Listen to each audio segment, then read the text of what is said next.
Greetings folks and welcome back. In this video we're going to cover how to write a strong introductory paragraph for a history paper using the Chicago style.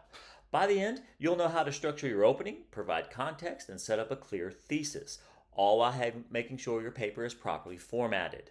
Now, if you follow along in my other videos, you've already set up a title page and you've already formatted your paper, so we're going to skip over that part for this. Today we're just going to focus on the introductory paragraph. Now, first, as with anything you do, you need to have a hook and a context. A good introduction begins with a hook that captures the reader's attention. In history papers, usually means it's setting the historical context. So, for example, here, in the early 17th century, English colonists in North America encountered unfamiliar cultures, landscapes, and political challenges. These encounters shaped not only the colonies themselves, but also the larger development of the Atlantic world. We are setting the stage with the hook and the context. Now, that's going to be your first couple of sentences. Now you're going to narrow your focus a little bit. We started off talking about the 17th century and the English colonists in North America. Now we're going to narrow it down. One of the most influential developments was the growth of religious pluralism, which challenged the traditional notions of authority and helped redefine colonial identity. As we're narrowing our focus, we're going from the broad aspects to getting a little bit closer. Now we want to get to why we're here. We're going to present the thesis statement. So, with the thesis statement, this is the argument you're trying to prove in your paper. You're saying, I believe this. You are taking a stand.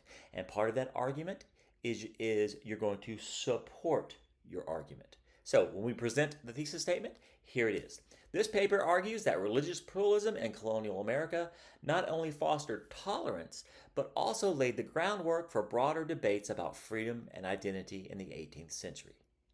And I've even added the footnote here, proper formatting, just as a reminder. So, with that, you're going to bring it all together.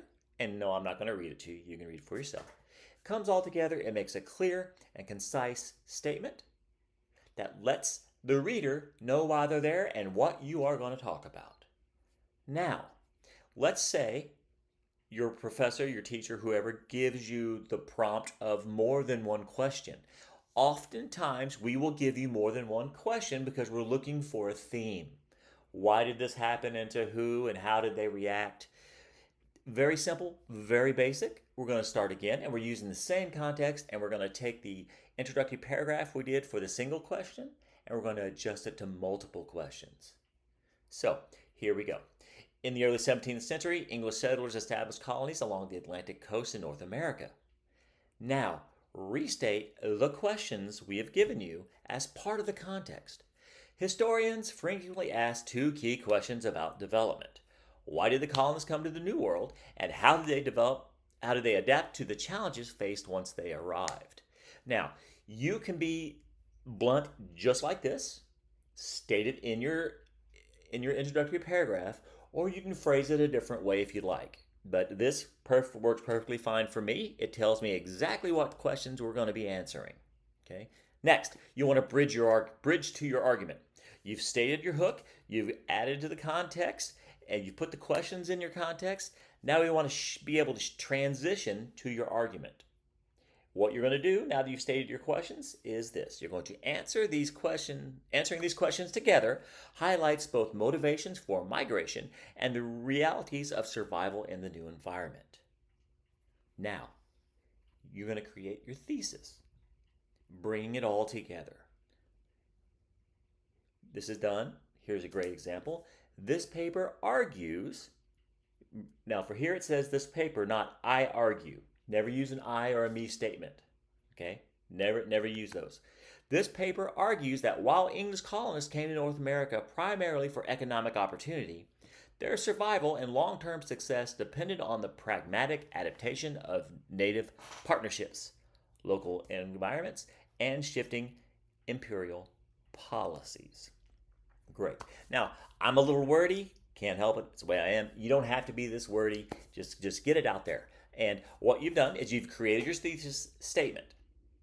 And as part of your thesis statement, you have stated that their survival and long-term success depended on 1, pragmatic adaptation to native partnerships, 2, local environments, and 3, shifting imperial policies.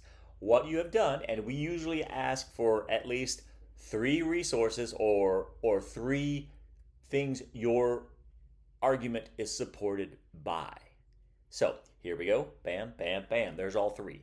And usually in a paper, these are going to be part of the main body of your paper, which we'll get to in another video. But here we have 1, 2, 3 paragraphs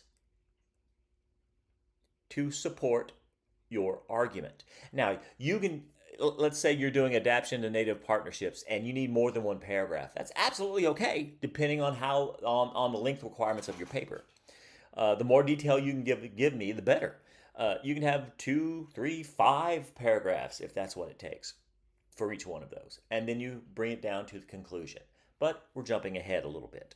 So with this thesis statement, with all these things you've added together, bring it all together, and now you have a complete introductory paragraph where there's not a waste of words, as I like to say. It's short, it's concise, it tells you exactly why you're here, and now you get to expound, going into the main body of your work, on backing up your argument with facts, with resources, both primary and secondary. If you have any further questions about this, please let me know. If you've noticed up here at the top, I have posted all of my videos onto YouTube. So even after you've taken my class and you move on, you want to come back to these videos. I have other ones on there for other stuff too. Have a look.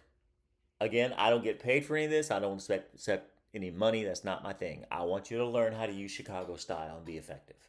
So anyway, thank you for joining me today. See you in class.